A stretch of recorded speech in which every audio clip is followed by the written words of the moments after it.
Hi, this is Paula Oleska again, welcoming you to the Empowered Women Summit. And here's my presentation, 3 reasons why women feel guilty about pursuing their own dreams and what you can do about it, part 2. So just like before, I'm going to take myself off the screen a little bit because you don't need to see me while I go over what we have covered, and I'll join you a little bit later. And just like before, I'm going to use my notes. So if you hear paper, that means I'm checking if I'm in the right place, because there is so much to say. I want to make sure I stay on topic. All right, so let's go.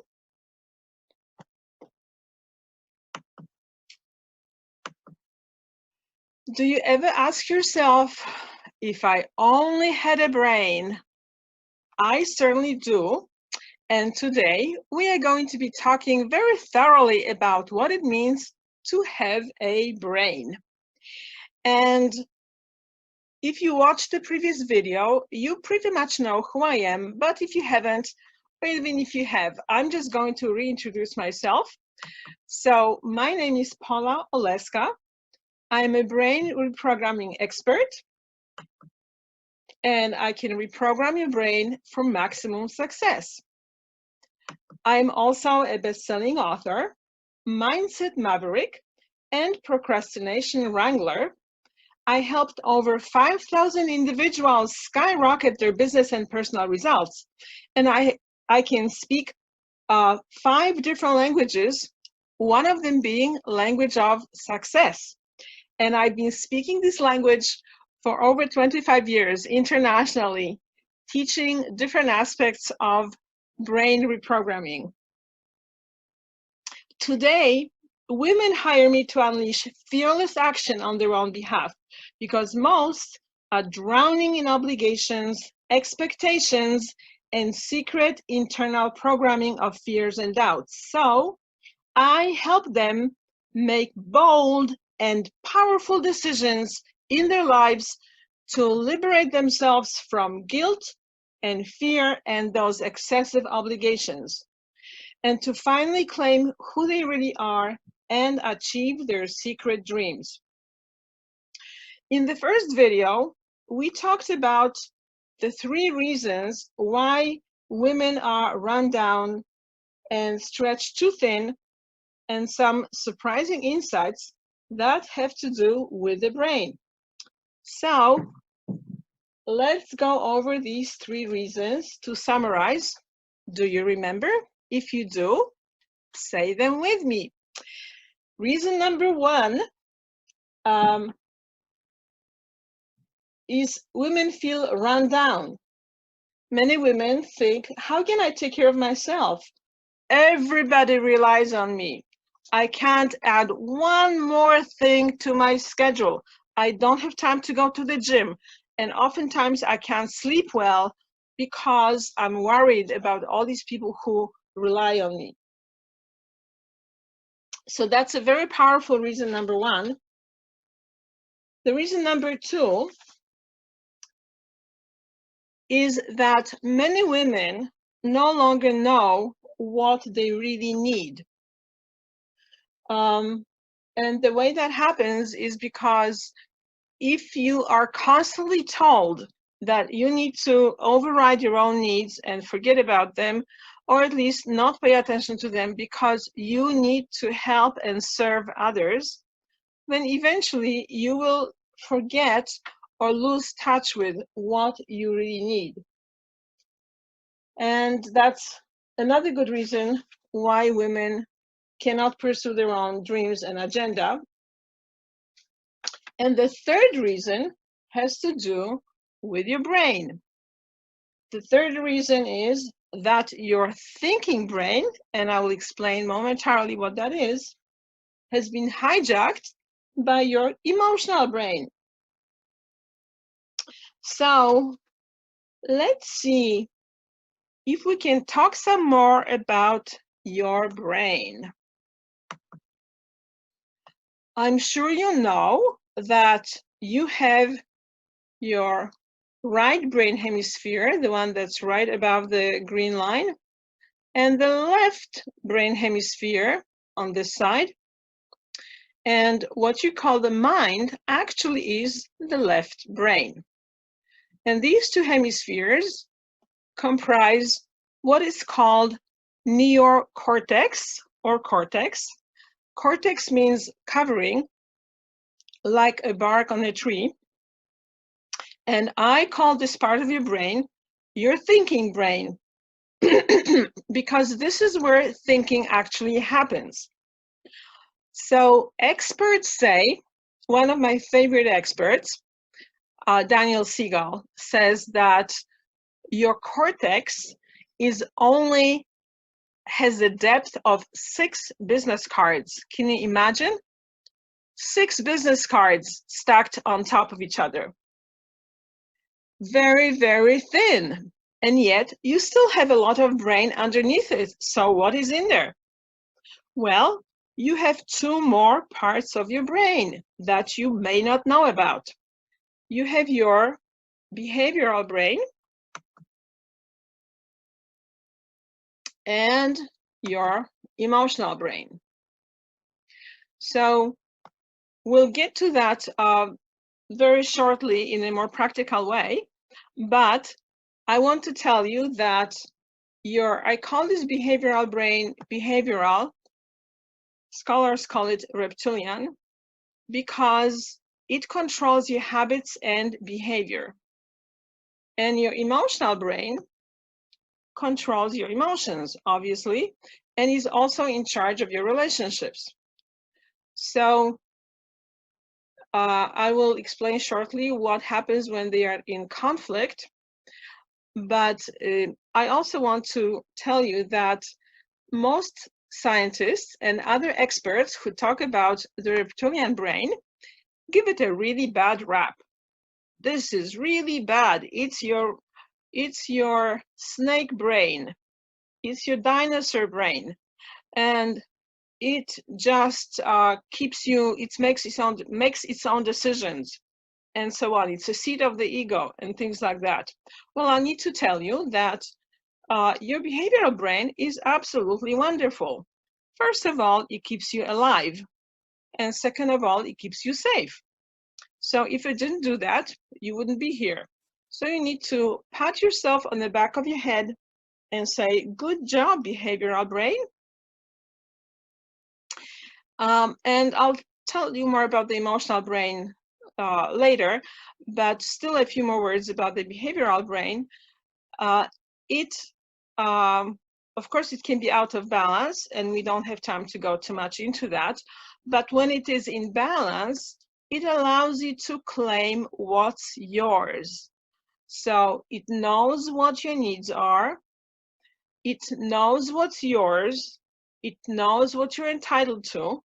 So when it's balanced with your emotional brain, it gives you a good sense of boundaries. It gives you a sense of, this is mine and this is not mine. And the emotional brain gives you the ability to share, but the behavioral brain allows you to keep the balance between sharing and owning. So we'll get to that.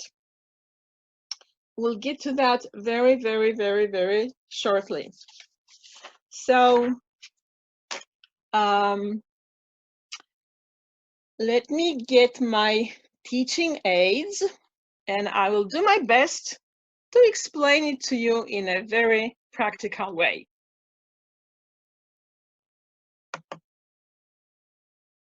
So here's your reptilian brain that I call your behavioral brain. So I call it the behavioral brain because this part of your brain stores patterns of movement and behavior and also stores your habits. However, its primary function is to keep you safe and keep you alive. So that's the primary concern of our wonderful little reptile. So what does the lizard do? Lizard essentially takes care of itself, and when it has lays eggs, it slinks away and lets the eggs take care of themselves. The reptile is not emotional. Okay, so your reptilian brain only has very limited emotional range. It only has feelings triggered by survival, which is either fear, anger, or freezing. So what about your emotional brain? Scientists call that the limbic system, but I call it the emotional brain because emotional brain is in charge of your feelings and your relationships. So here's an embodiment of your emotional brain. Why do we love teddy bears? Because they are cuddly, because they make you feel like, oh, that's so cute. So that is an expression of your emotional brain. That's the tone of voice, facial expression, body language we use when we talk to little babies, animals, and also toys. So your emotional brain is in charge of your relationships and makes you feel concern and care for others. So these two brains are in conflict because your behavioral brain says, take care of yourself, do something. And your emotional brain says, but that will hurt those other people. I can't do that. No, you have to do something. Say no. No, I can't. It's too scary because I have to take care of them. They have to feel good. So behavioral brain says, but you don't feel good. What's wrong with you? I want you to stand up for yourself. But that's so selfish. I really have to be there for others. So they are in conflict, and because of your conditioning, your emotional brain wins. And then what happens?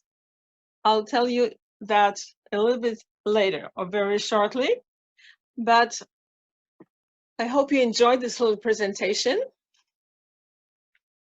And what I also want to tell you is that once these patterns settle in your brain, and we'll again review them a little bit more closely in a moment, they create conditioning that is going to plague you for the rest of your life unless you use some brain reprogramming tools.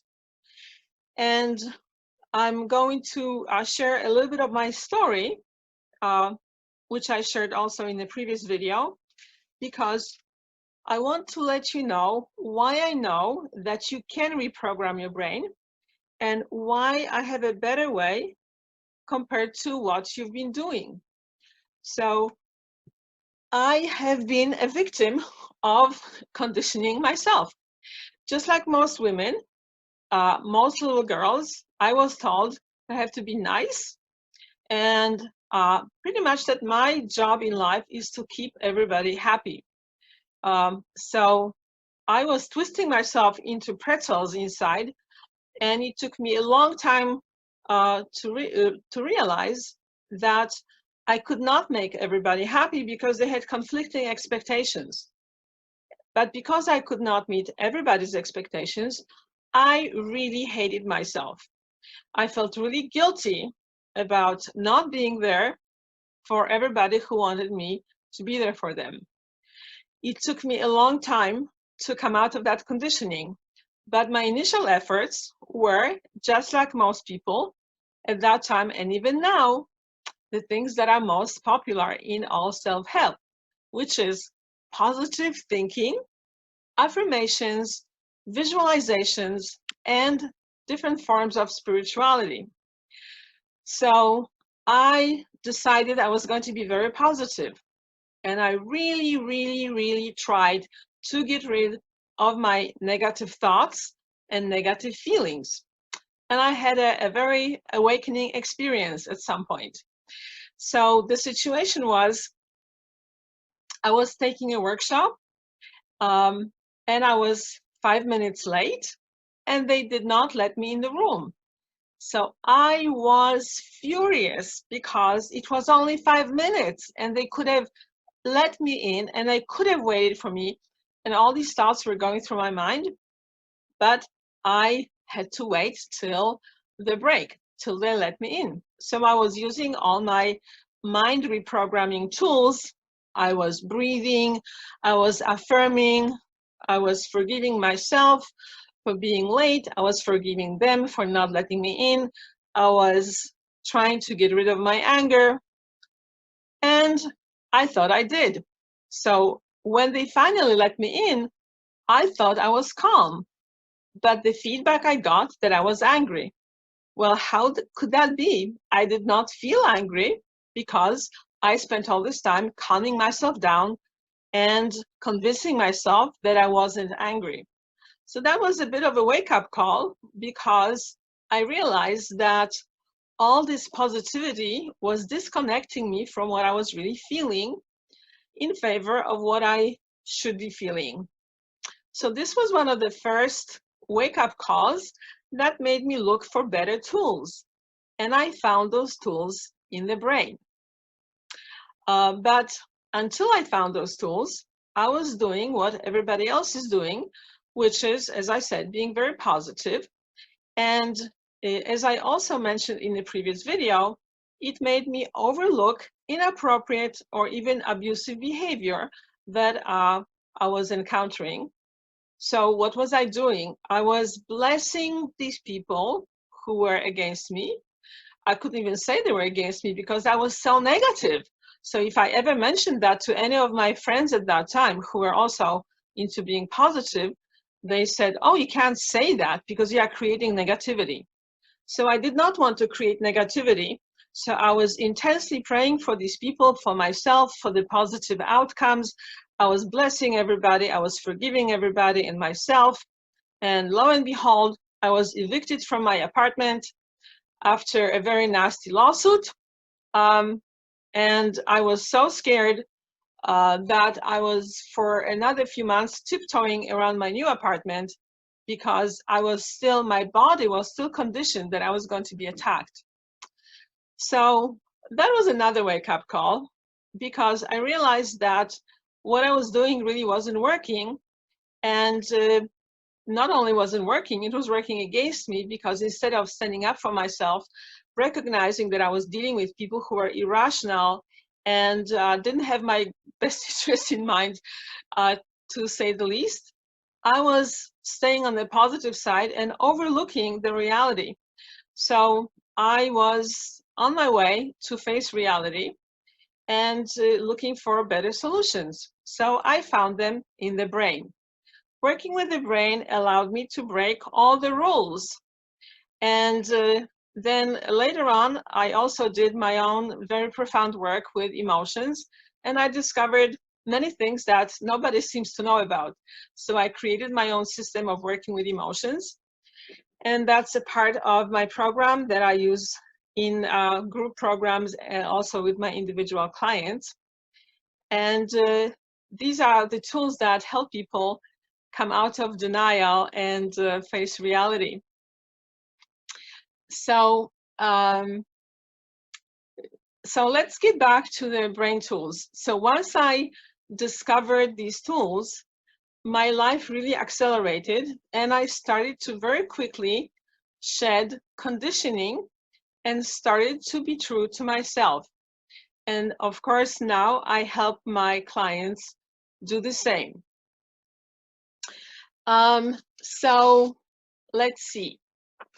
Can you relate to any of the elements of my story? Do you overlook bad behavior? Do you stay positive instead of facing what's really going on? Are you confused about what to do with your anger and fear? Of course, you're not supposed to be scared. And there are all kinds of slogans that you were taught about your emotions, negative and positive emotions. And all of that is just a cover-up for not being able to face reality. So I have a different way of working with emotions. but it's a little too complicated for today, so I won't be able to share that with you now. But I'm going to share with you a brain reprogramming process that's going to help you shed at least one piece of your conditioning. But before we get to that, let's get back to looking at the brain. So, as I said, working with the brain gave me the freedom to break all the rules and create new rules. And it also created much better results. And let's look at how we can do that for you. So I'm going to disappear and get back to sharing my screen. So let's look at your emotional brain. I guess we are going to look at 3 layers of the brain. So you have behavioral brain, you have the emotional brain, and you have the thinking brain. And right now we are going to focus on your emotional brain. So in terms of what the emotional brain does for you, your emotional brain develops when you are about 3 years old. So it is like a 3-year-old. It's curious, it's full of energy, it's full of joy, but it also governs your relationships and your emotions. So when you are a little girl, most likely what you experienced was not being encouraged to explore, which is what your emotional brain loves to do, to play. I mean, maybe you could play, but most likely you also heard things like this. You need to be nice. You need to share your toys. Be a good girl. Don't be angry. Don't be scared. That's not nice. Okay? So this encouraged only the emotional side of your brain, and it created an imbalance in favor of so-called positive emotions. Little girls are most often not encouraged to stick up for themselves, to ask for what they want, and definitely not to talk back to grown-ups, except some millennials, LOL. These behaviors would strengthen their behavioral brain, but being a little girl in this environment, being nice rules. So pretty soon, because already the burden of being nice, it's creating a drain on the energy, pretty soon the energy goes down. And this is the first reason why women feel drained and run down. So the second reason is why women don't pursue their dreams.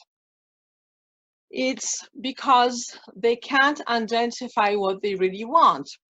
The role of your behavioral brain is to let you know what you really want.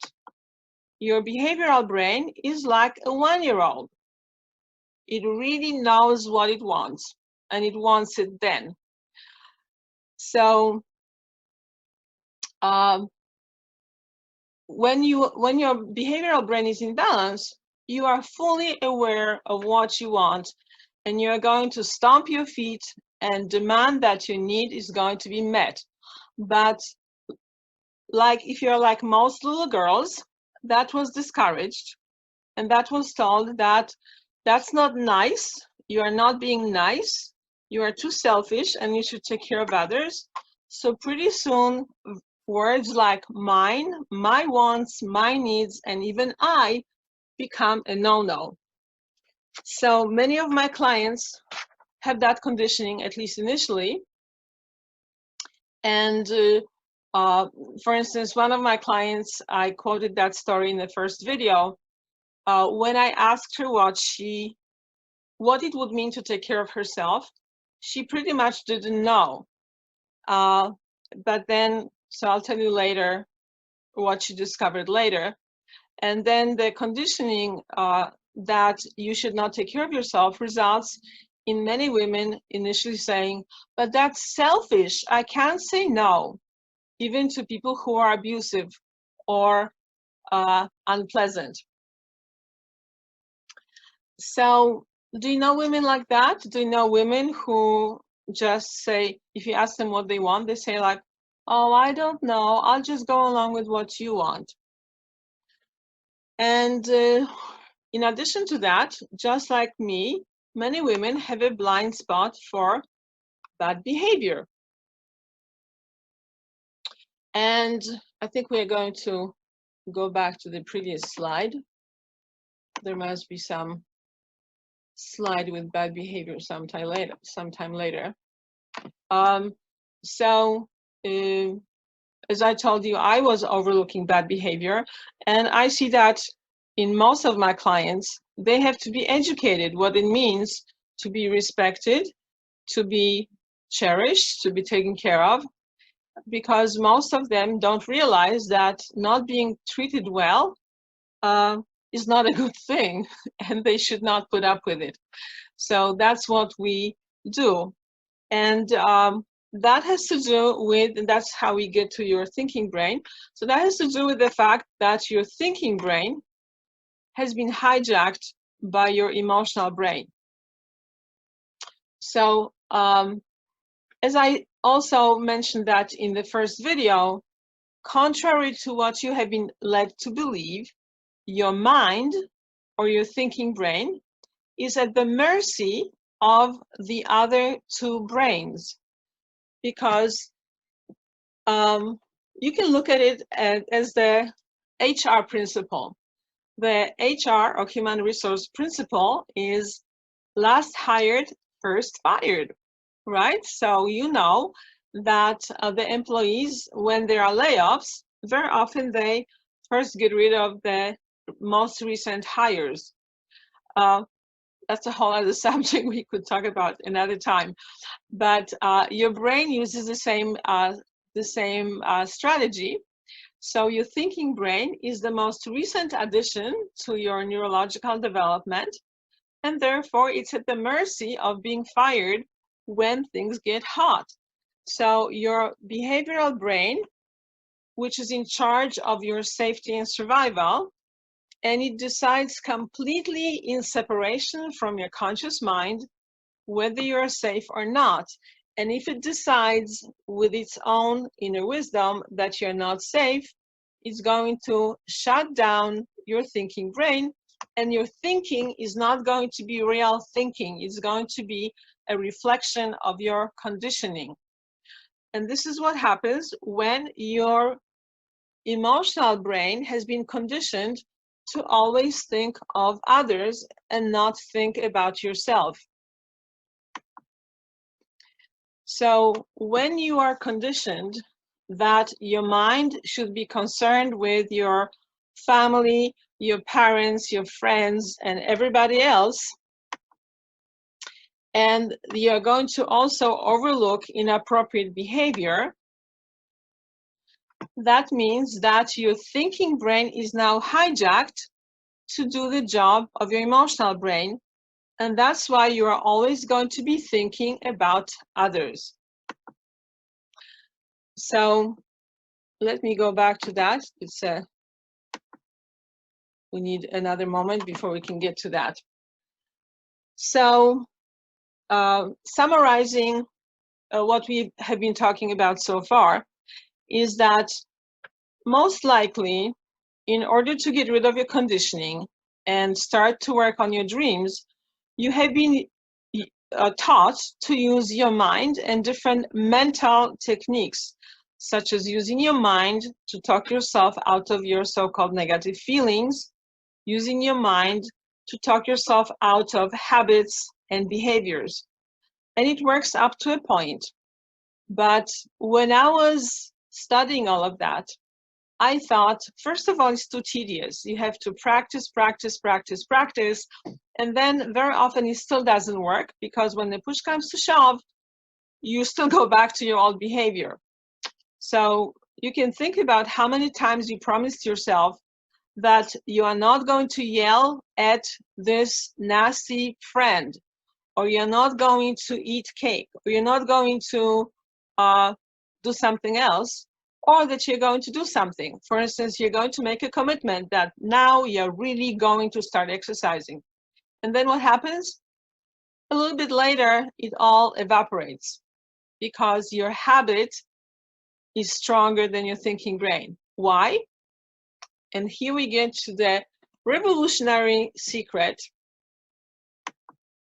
because your brain is in your body.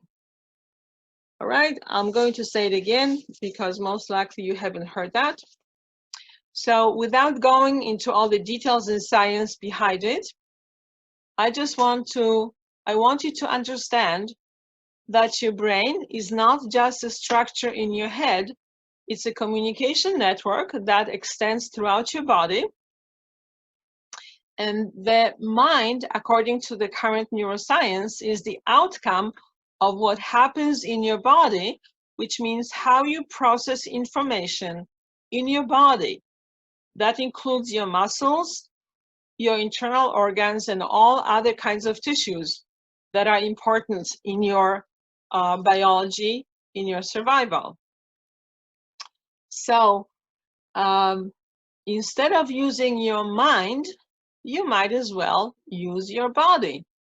And when you tap into the unused intelligence of your body and your brain in your body, then dramatic changes can happen, and do happen because I see them every day.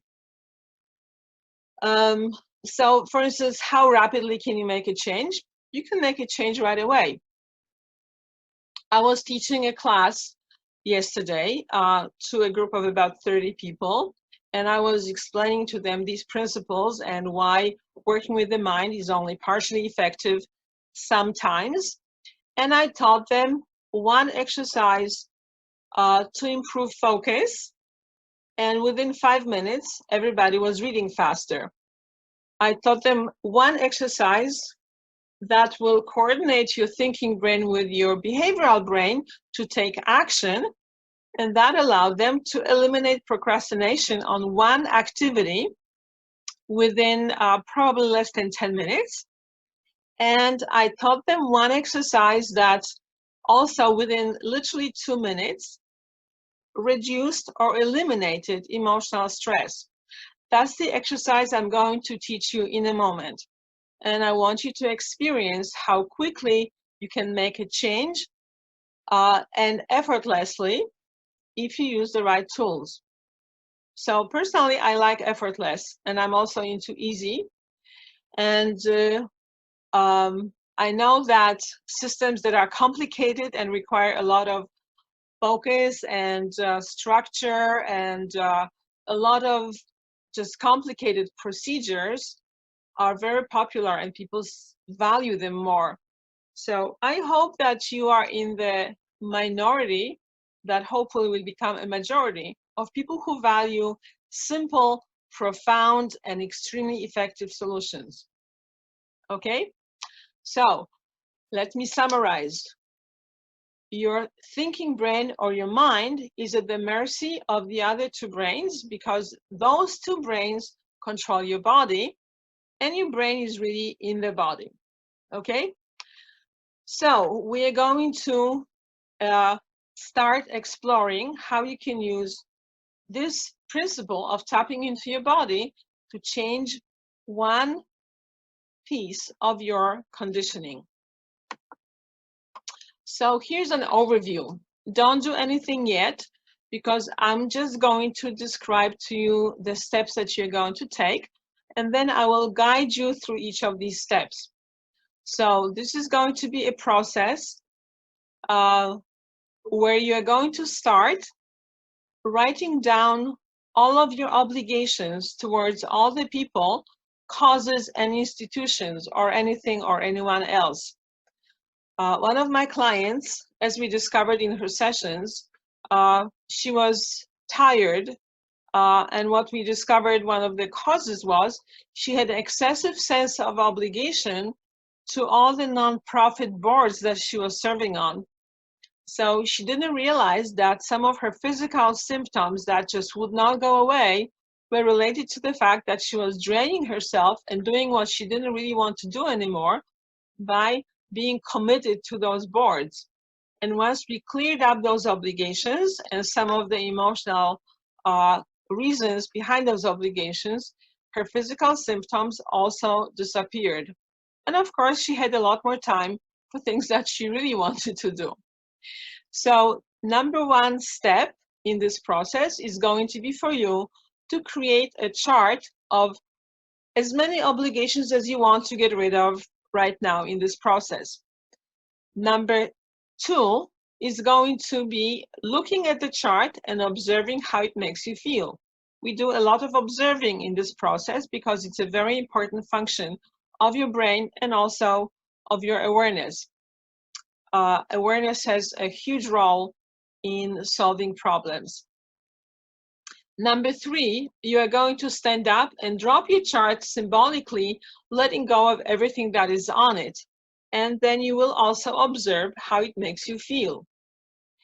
And then we are going to do a specific exercise, the one that I told you about in my class yesterday, that allowed people to calm down and let go of some stress literally in 2 minutes. And you're going to take your time, and I'm going to tell you what to do in this exercise, and then I'm going to tell you what to do next. Ready? Okay. So step number one, create a chart of all the obligations you want to get rid of right now towards people or causes or institutions or anything and everything that is weighing on you. I want you to stop this recording, take your time, and come back when you're ready.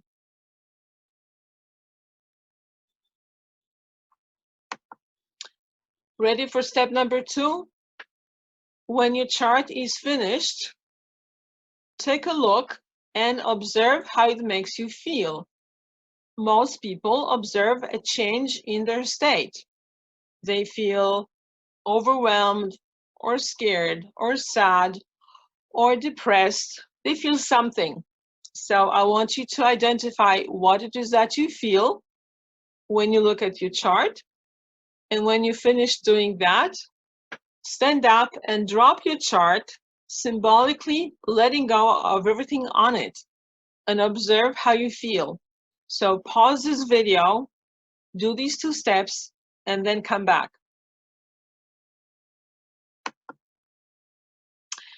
Now we are going to do the exercise. The exercise is called self-hug, and it's a simple sitting posture.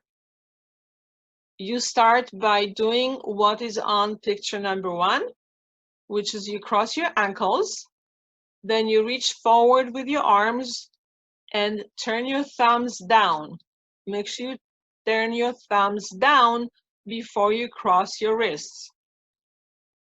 Once you cross your wrists, interlace your fingers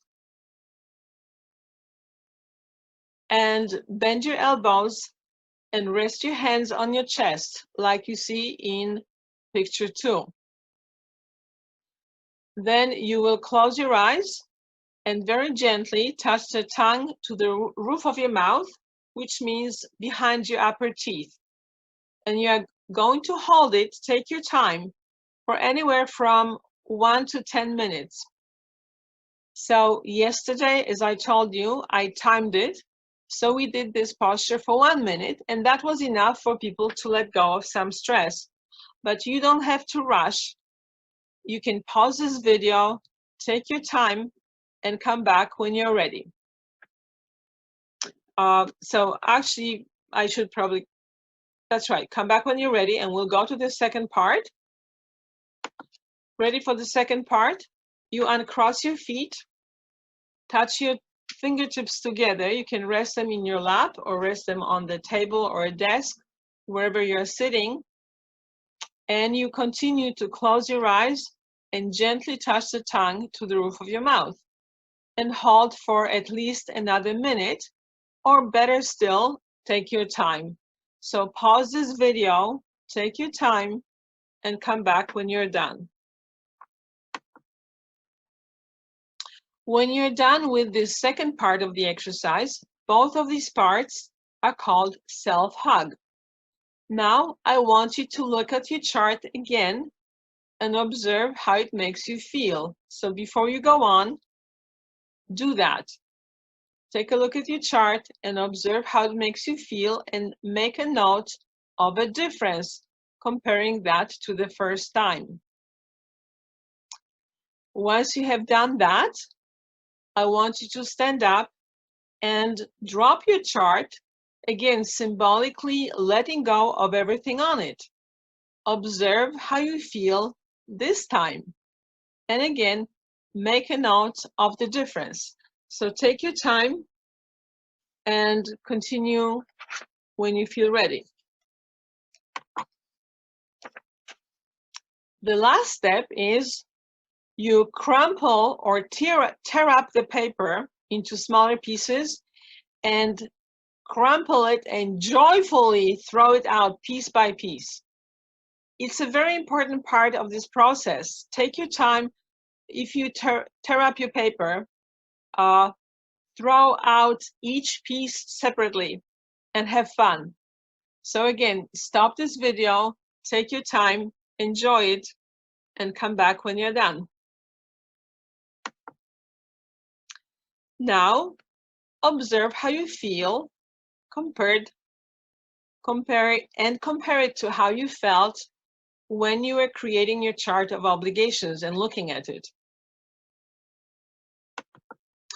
If you are like most people, you will feel a lot better and lighter, because this one exercise magically dissolves the stress within your body and allows you to feel lighter, more peaceful, and sometimes even more joyful.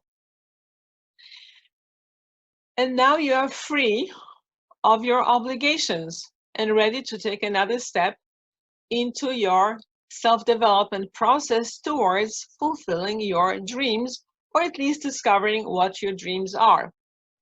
And this is just one small example of the exercises that we do in my Brain Upgrade individual sessions and programs. As you just experienced, these exercises are all pretty simple, but they are extremely effective. And by using these exercises, you will be able to let go of your guilt, reprogram your conditioning, so it will no longer control your behavior and your decisions, and you will be able to start your new life in no time at all. This approach will save you years of therapy. It will save you from pain, anguish, guilt, shame, low energy, and lack of satisfaction in your life. So this comment about therapy is real. Many of my clients either come to me because they got bored of talking about the same thing over and over again in therapy, or they came to me and said, what we've done up till now is worth 10 years of therapy, because, and I'm quoting some of my clients who all said the same thing, who worked with therapists. I went to therapy for 10 years and I never got into the things that we got to when I was working with you. So piece by piece, they are dismantling their conditioning, becoming their own individuals, and boldly pursuing their dreams. And of course, I wish the same for you. So you can still take advantage of your free exploration session towards living your dreams guilt-free. And that link is on a previous video.